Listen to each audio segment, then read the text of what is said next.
Let's be honest. It stings, doesn't it? It feels unfair. It feels confusing. Because India is rising. India is strong. India is the world's largest democracy. So what gives? And I'm going to tell you the truth. And it might hurt a little. Because this isn't stud about friendship. It's not about values. It's about interests. It's about control. And it's about power. Let me say it straight. America doesn't choose sides based on loyalty. They choose sides based on strategy. And guess what? Both India and Pakistan are pieces on that board. This isn't Sut High School. It's Sut's not you. Sir, my best friend forever. This is a geopolitical chess match. And when you play chess, you move the pieces to win, not to make them happy. Now, maybe America wants access to Pakistan's geography. Maybe they want leverage over China. Maybe they want to keep India in check so it doesn't get too independent. Maybe it sits all of that. But here sits what you need to hear today. Stop focusing on who supports who. Start focusing on who controls the game. Because waiting around for America's approval, that's a losing strategy. Thinking they'll choose India someday if we just act nice enough. That's a fantasy. India doesn't need to beg for validation. India needs to lead. Pakistan? They're playing their game too. Smart or sneaky, that's your judgment. But they're playing. Let's get real for a second. You keep asking, why would America support Pakistan instead of India? Like it's about loyalty. Like it's about fairness. Like this is some kind of friendship test. But here is this what nobody steps telling you, and what you need to hear. America doesn't pick sides based on who they like. They pick sides based on what they need. And you may not want to hear this, but I'm gonna say it anyway. This is not about feelings. This is not about respect. This is about strategy. Let me repeat that so it sinks in, because it's that important. America makes decisions based on what serves them best, not what makes the world happy. Not what makes you feel seen. Not what steps morally right. And I get it. It hurts. It's frustrating when you see your country working hard, playing fair, building a future, and yet another country gets the attention, the aid, the headlines. But look at the pattern. Throughout history, America has always aligned itself with whoever helps them advance their interests. That sips the truth. They supported dictators when it suited them. They backed regimes they didn't even like, as long as it gave them access to oil, to military zones, to control. So when you ask, why Pakistan? The answer isn't sit emotional. It's stitched geopolitical. Pakistan gives them a gateway to Afghanistan. They offer leverage near Iran and influence over China's borders. And you better believe, every move America makes has layers of calculations behind it. It's not personal. It's not personal. It's not personal. Now here sits the trap most people fall into. They think support equals friendship. They think money, military deals, public praise, that means you stir on good terms, that you stir the favorite. Wrong. Support is not love. Support is usefulness. And the second you stop being useful, that support disappears. You want proof? Look at history. Look at how many allies America had, then dropped. They've done it to countries far more powerful than Pakistan or India. They've done it when it was no longer convenient, when the cost got too high. Because to them, alliances are tools, not commitments. So here sits the point. Don't get emotional over this. Get clear-eyed. Get strategic. Start thinking the way power players think. You don't win global respect by hoping for approval. You win it by building leverage so strong they can't ignore you. And yeah, India's doing that. Slowly. But here's the thing, India has to keep going. Double down. Not because America might choose India someday, but because India has to choose itself. America will respect that. The world will respect that. But only if you stop playing the emotional game and start playing the real one. So instead of asking, why are they supporting Pakistan? Ask, what are we building that forces them to look our way? Because once you become so powerful, so influential, so undeniable, the support doesn't just come. They start needing you. And that sips when the game changes. Not when you wait. Not when you hope. But when you stop caring about who picks you and start becoming the one who gets picked because they have to. That sips how power works. That sips how leadership works. And that's how India moves from frustration to domination. No more waiting. No more hoping. Play to win. And never forget, strategy beats emotion every single time. You think this is just about two countries? You think it's as simple as America likes Pakistan more or India is being ignored? Come on, wake up. This isn't about favoritism. It's not a high school popularity contest. This is a high stakes, no rules, global game of power. And you need to understand something right now, because most people don't. India and Pakistan, they're not chosen. They're being used. Used as tools. Used as leverage. Used as pieces in a chessboard that's been in play long before you and I were even born. Let me say it straight so you can feel it. You are not the center of America's world. Neither is Pakistan. You're part of a bigger design, a puzzle, a strategy. And it has nothing to do with who's right, who's growing, who's moral, or who deserves attention. It has everything to do with control. You know how in a chess game, the pawn and the knight and the bishop, they all move differently, but they're still not the king? That sips what we start dealing with. America is the player, and both India and Pakistan, they stir the pieces. And if you think that sounds unfair, it is. But it sits also the truth. You see, Pakistan gives America geographical access to regions it wants to influence: the Middle East, China's borders, Afghanistan. It's not about trust. It's about position. India gives something else: economic growth, a huge consumer market, a democratic ally, and a counterweight to China. They both matter, but not for the reasons you think. Not because one steps better than the other, but because each one plays a different role in the bigger game. And America? They don't care about who's offended. They care about who can help them win. So when they fund Pakistan one year and praise India the next, that's not inconsistency. That sips flexibility. That sips strategy. It's like using a wrench and a screwdriver. Different tools. Same job. And if you think that feels wrong, like some kind of betrayal, like a slap in the face to democracy or fairness or global harmony, I get it. But again, this isn't that about feelings. This is about power moves. The sooner we get that, the better. Because right now, too many people are wasting their time being angry. Arguing over who America should support, posting on social media, debating in living rooms, getting emotional. But let me ask you, is that going to change anything? No. Because if you want to stop being used like a pawn, you've got to become a player. And players don't sit complain. They study the game. They change their strategy. They make moves no one saw coming. India has the potential to be a player, a serious one. But you don't do that by reacting emotionally to what another country is doing. You do that by building so much strength, so much influence, so much control that the world starts watching you for cues. That sits where the focus has to be. Same for Pakistan. Want to stop being seen as a transactional partner? Build depth, stability, vision. Because right now, both countries are being played. And I'm not saying that to insult them. I'm saying that to wake them up. Because when you realize you're just a piece on someone else's board, that's the moment you decide whether to stay there or flip the whole damn board over. That sips power. That sips independence. That sips what real leadership looks like. And guess what? It's just possible.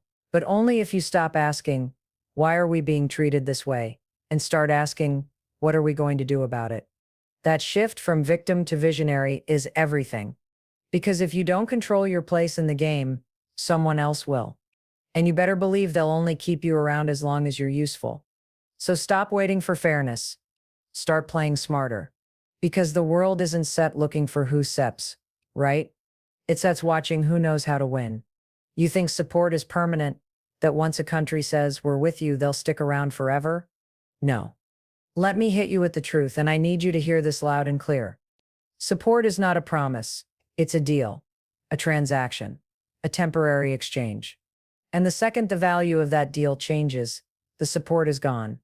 You're not married. You're not in a lifetime partnership. You're in a high-stakes, high-pressure negotiation that never ends.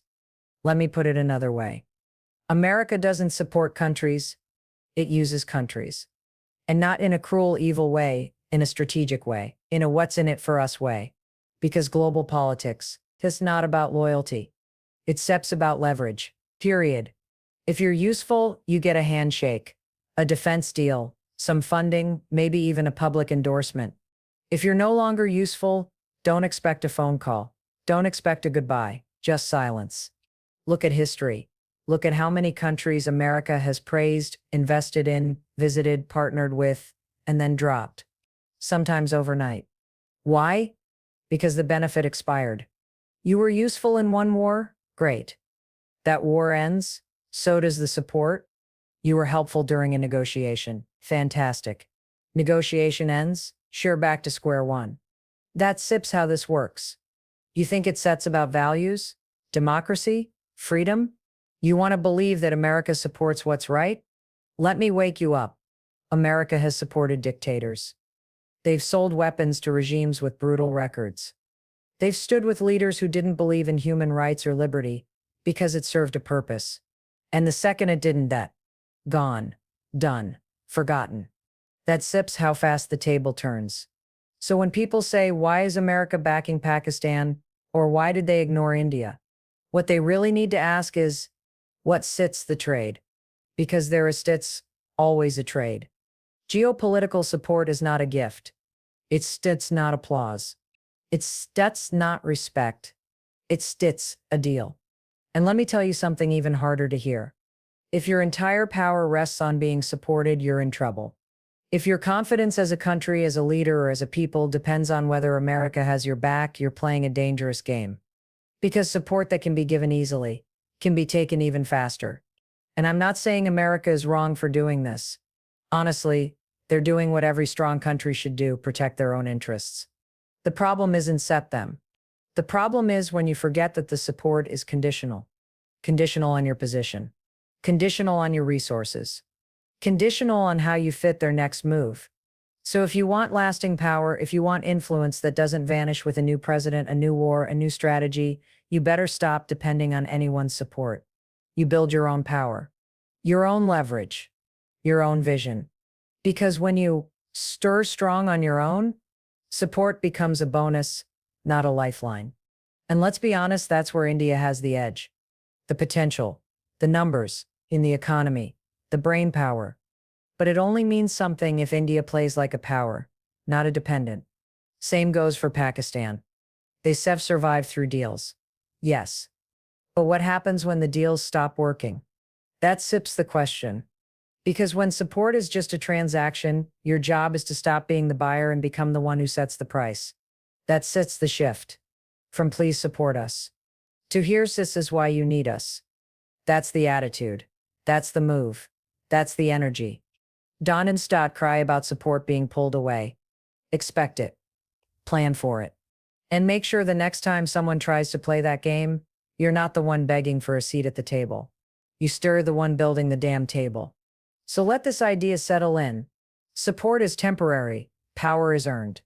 And if you keep chasing temporary hands in the air, you'll miss the chance to build something permanent under your feet. This isn't said about trust. It sits about truth. And the truth is, only you can make your strength non-negotiable. You've got to stop waiting for someone to clap for you. I don't care if it's America. I don't care if it's Europe. I don't care if it's the UN. India, stop waiting for validation. Stop waiting for applause. Stop waiting for someone to say, good job. You don't need it. You know why? Because leaders don't wait for permission. They lead. And India, you've got the brains. You've got the people. You've got the momentum. You've got the future in your hands. But you keep looking sideways. Is America supporting us? Why are they leaning toward Pakistan? Why don't they recognize our progress? Stop. Just stop. Because every second you spend looking for approval from someone else is a second you're not focused on building your own legacy. Let me tell you something. Every global superpower you see today, they didn't die to become powerful because someone handed them a badge and said, congratulations, you stir in the club now. No, they built their strength in silence.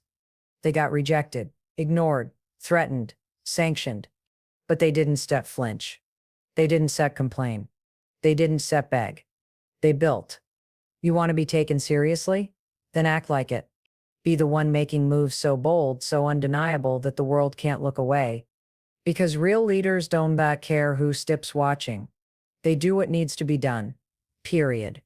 And right now, India has everything it needs to lead: a rising economy, a thriving tech scene, a global diaspora that's building influence in Silicon Valley in medicine and academia and government, a youth population that's ready to create, to innovate, to change the damn narrative.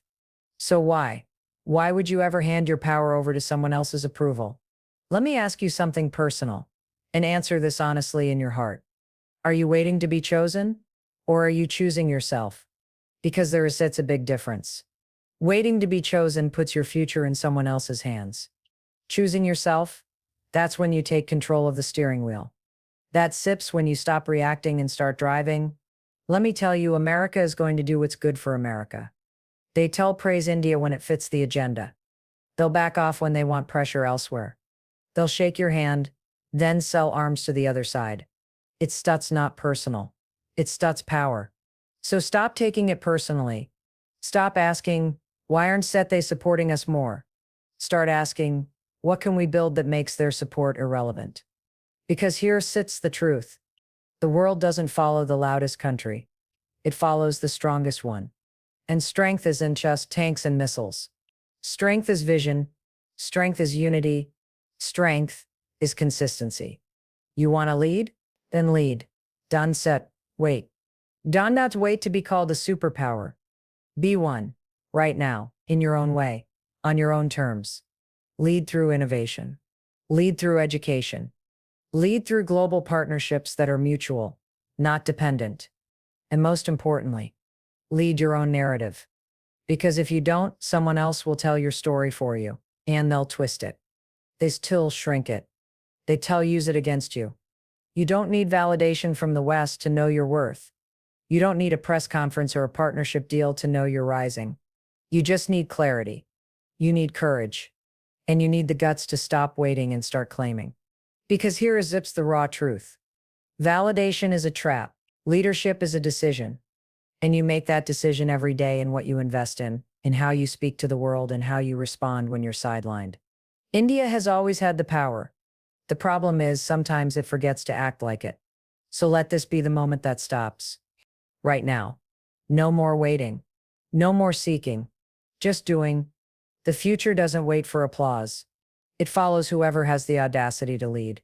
So go lead. Let me tell you something. Most people don't want to hear, and most leaders don't want to admit. You don't get control by shouting louder. You get control by becoming valuable. That sits it. That sips the rule. You don't walk into the global arena and demand respect. You earn it. Not with press conferences. Not with trending hashtags. Not with look at us speeches. You earn control by making yourself so valuable. They can't afford to ignore you. Think about this in your own life for a second. Ever met someone who keeps begging for attention? Always loud, always trying to prove something, always needing validation. Annoying, right? You start tuning them out. But then there's that one person, calm, focused, driven, not saying much, just building, delivering, showing up with results. That person? Everyone respects them. Everyone follows them. That sips value. That sips power. It sips the same with countries. You don't get a seat at the table because you asked nicely. You get there because you brought something so critical, so unshakably important that they can't move forward without you. And right now, India needs to stop trying to get attention and keep building value that commands it. You want to shift global power? Then don't complain about who's being noticed more. Start being so indispensable. They have no choice but to deal with you. That sips how the real game works. America isn't giving Pakistan attention out of love. They're doing it because for now it serves a purpose. It fits a strategy. It checks a box on the board. It sets not emotional. It sets not personal. It sets transactional. And if India wants to change the terms of that transaction, then it needs to bring something more powerful to the table than opinions. It needs leverage. Economic leverage. Technological leverage. Geopolitical leverage. Narrative leverage. You don't get that by demanding respect. You get that by becoming the engine others need to plug in to survive. You think countries care who's trying the hardest? No. They care about who can deliver, at scale, at speed, and without noise. That sips the truth. If your economy fuels theirs, they care. If your military can tip the balance, they care. If your culture, your talent, your innovation fuels their future, they care. And until then, you stir just another voice in the crowd. And look, that's not fair. But this isn't about fair. This is about power dynamics. This is about getting into the driver's seat by knowing where you're going and building the car yourself. Because when you try to demand control without value, you look insecure. But when you walk in with confidence, with results, with impact, you don't need to demand anything. You just lead. And people follow. Because they need what you myth built. That's what India has to understand. The world doesn't owe it recognition. The world responds to relevance. So don't stream for attention. Create systems. Create supply chains. Create innovation pipelines. Create strategic alliances that make you the power source others have to connect with. Because once you're the value, they'll come to you. They won't just support you, they'll depend on you. And that's when the real shift happens. That's when India stops chasing support and starts calling the shots. But you've got to stay focused. Focused on output, not outrage. Focused on innovation, not irritation. Focused on long-term legacy, not short-term attention. Because attention is cheap. But value, that lasts. That spreads. That builds empires. And empires don't ask for respect. They generate it, one result at a time. So stop trying to be noticed. Start becoming necessary. And watch how fast the world starts paying attention, without you saying a word. Because if you're sitting around waiting for America or anyone else to do the right thing, you're not a player. You stir a spectator. You're watching history happen instead of shaping it. And that right there is the problem. This is not a movie. This is not a game you watch unfold and then tweet about afterward. This is your seat at the table or your silence in the crowd. And here sits the cold truth. Nobody gives power to spectators. Not in politics. Not in business. Not in life. Power goes to the ones who know the rules. Who understand the board. Who think 10 steps ahead and make moves when everyone else is still asking questions. Right now, too many people and too many countries are standing on the sidelines, complaining about unfairness, confused by what's happening, wondering why the world doesn't treat them better. And you know what? That's what spectators do. They react. They comment. They analyze after the fact. But players create the strategy. Players don't wait for fairness. They outthink, outwork, and outmaneuver. And India, listen to me. You've got the population. You've got the minds. You've got the economic potential, the global footprint, the resources. But the question is, are you going to use it like a spectator hoping to be invited in? Or like a strategist, rewriting the whole playbook? Because a strategist doesn't cry about support being given to someone else. A strategist asks, what do they want? What do they fear? What advantage do we have that we're not using yet? A strategist looks at the board and sees opportunity, not injustice. And I'll tell you something, the world doesn't reward those who wait. It rewards those who move first. You want to change the game? Then stop reacting to it. Start playing it. That means anticipating shifts. That means building alliances on your terms, not just accepting what's offered. That means protecting your image, your economy, your military, your technology, like your future depends on it. Because it does. You think America's just going to hand you a leadership role because you asked nicely? Come on. They test you. They still pull back when it hurts. They'll shift support to Pakistan, to whoever helps them in the moment. That's how the game is played. But instead of getting emotional, get tactical. Ask why now?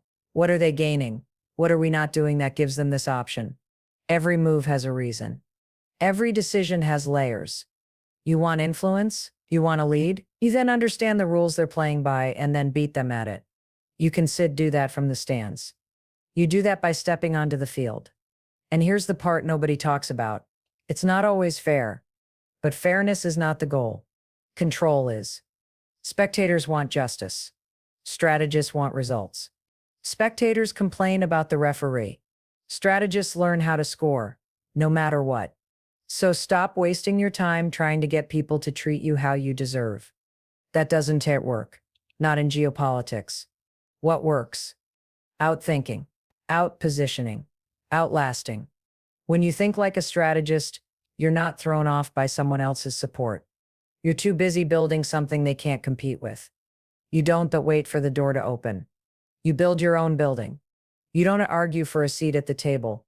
You become the one setting the table. So the question is no longer, why is America doing this? The question is, what move are we making next? Because when you're a strategist, you don't just play the game. You change it.